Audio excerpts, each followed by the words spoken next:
नमस्कार दोस्तों, चलिए देखते हैं कैसे हम एक ऑर्डर की पिकिंग कर सकते हैं। सेल्स ऑर्डर बुक करने के बाद हम पिकिंग मेन्यू से कट ऑर्डर्स में जाएंगे।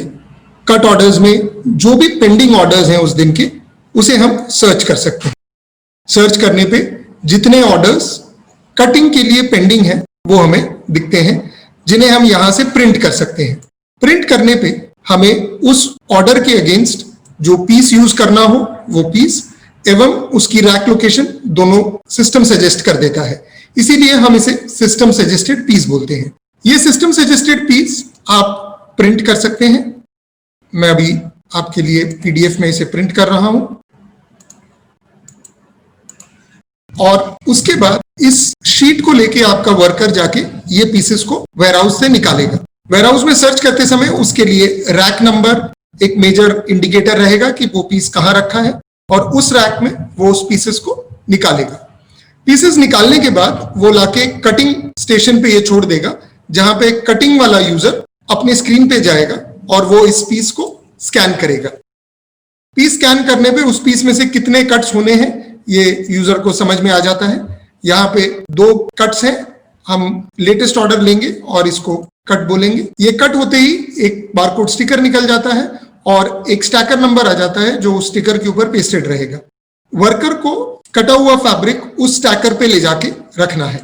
साथ ही साथ हम अगले पीस को स्कैन करते हैं।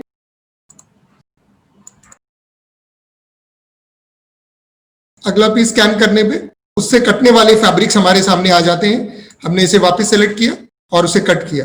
यदि आप देखें तो ये दोनों फैब्रिक्स एक ही कस्टमर के थे और उन्हें एक ही स्टैकर एलोकेट हुआ। जैसे ही हम किसी और कस्टमर का फैब्रिक कट करेंगे तो उसे एक नया स्टैकर एलोकेट होगा। चलिए देखते हैं, ये तीसरा फैब्रिक जो है दूसरे एक कस्टमर का है, इसको हम स्कैन करके कट करते हैं। अब इसमें भी देखिए 2 ऑर्डर्स हैं।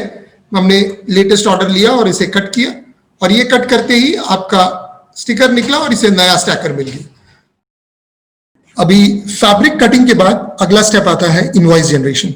इनवॉइस जनरेट करने के लिए आप प्लस साइन पे क्लिक करें। प्लस साइन पे क्लिक करने पे आपके जो भी स्टैकर्स इनवॉइस जनरेशन के लिए रेडी हैं वो आपको अवेलेबल हो जाते हैं। स्टैकर नंबर 10 में एक कस्टमर का ऑर्डर था, वो स्टैकर नंबर 10 यहाँ बिलिंग के लिए आ गया है। यहाँ हम उसे प्रोसीड बोलेंगे और प्रोसीड करने पे हमें कस्टमर के बिलिंग एंड शिपिंग डिटेल्स दिखेंगे। जो आइटम है वो दिखेगा, उसे सेलेक्ट कर सकते हैं कितने पार्सल में ये आइटम जा रहा है। सपोज ये 1 पार्सल में जा रहा है, उसकी वेट मैं इसको 2 किलो वेट मान के चल रहा हूं और यहाँ पे ही टोटल अमाउंट जीएसटी ये आ जाता है।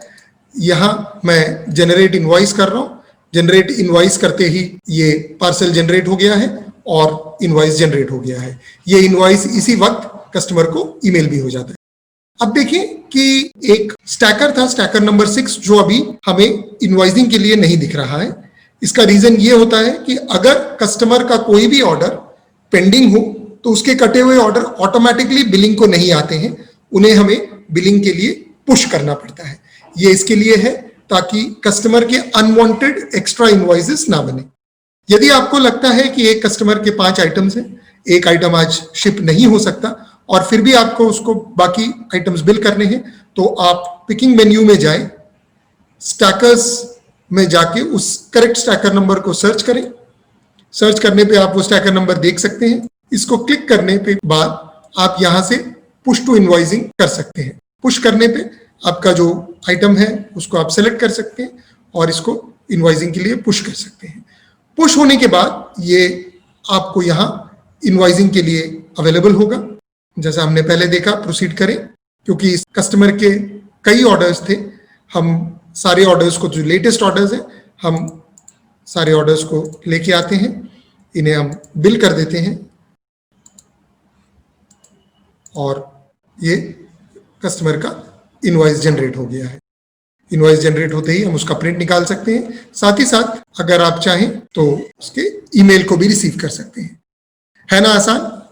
सीखते रहें विद इंक्लूसिव क्लाउड।